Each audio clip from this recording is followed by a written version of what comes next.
Wellington is still the core event that all international riders want to ride at. This is as big as the FIFA World Cup because this is the FIFA World Cup for equestrian events. My name is Richard Hayden. I am the principal consultant and designer with my company Hayden Turfcare. I've worked all around the world, 52 countries, and delivered around 1,000 projects in my career. I was engaged on this in 2024, we believe is going to be the finest natural grass footing in North America. The existing Derby field is seen as one of the finest grass arenas in the country, so it's up to us to take that another level. One of the limitations on the existing Derby field is its drainage, for example, and it can let us down in very heavy rainfall events. We can't have a scenario where we are losing an event here. We have to have exceptional drainage. We have to get hoof penetration in the surface. We want the hoof to penetrate the surface and for the surface to move or displace very slightly, because the energy from the horse is then displaced into the soil, not coming back up through the horse. And it makes it feel better to ride on and to jump on. So this is a profile from the field that we're just taking. So you can see it's quite strong and even to dig it. But the most important thing is the roots, okay? So you can see this beautiful mix of soil, okay? And it's nice and moist, but also the rooting we have here. Look at those strong roots. We sprigged this field, we didn't sod it. And that's one of the reasons we didn't, because I didn't want this sponge on the top. I want the horse's hoofs to penetrate right into this and get the feel of the soil. So the grass is very much a veneer and the hoof penetrates the soil. The course designers, certainly, they will test any surface to the limit.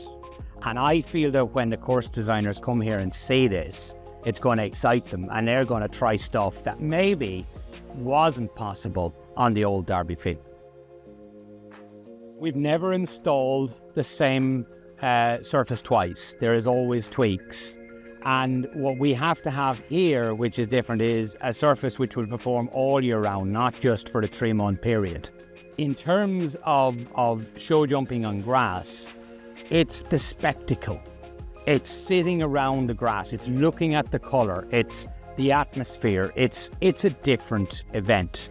And it sets it apart from anything else. One of the first things in Wellington in all developments is we have very heavy rainfall events which create a lot of water very, very quickly. We have to design around attenuating our water and trying to do our calculations based on attenuating for worst case scenarios. We've built a cell system underneath the Derby field which will attenuate water within a 1 in 100 year storm. That then travels to a series of huge infrastructure pipes running around the perimeter, which also everything is laid flat. So it's based on pressure.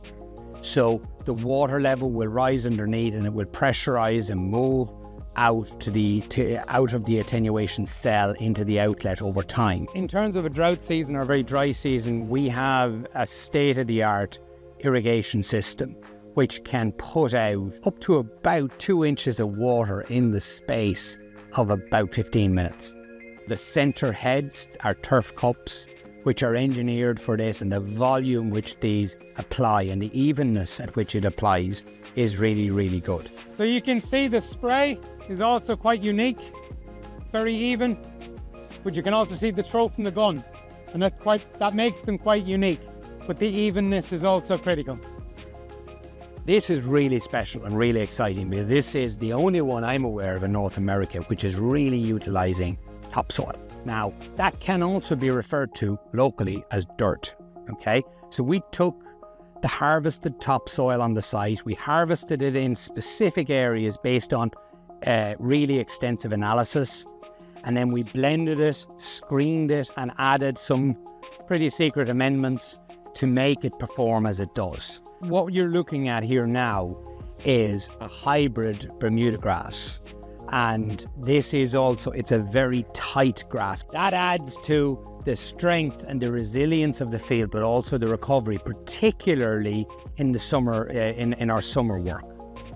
That also performs the base and the reinforcement that we need for when we overseeded with our winter grass in November each year. And the two grasses work hand in hand. I work for some riders which are more surface aware than football players. I've got riders who can ride on the surface and tell me within 3% the firmness of that surface. So I'm used to dealing with that feedback and indeed the adjustments that need to be made to have it perfect. We've been developing this mix and technique for over 25 years. And we've been continuously monitoring and testing it for that period of time. When a horse jumps on grass of this type, the energy passes through the soil right down into the lower layers, which move and vibrate very, very slightly, but that's felt by the horse. We maintained and presented this field as if we were presenting it for wet. And we got to look and see what the challenges are going to be for next year and adjust some of our maintenance activities.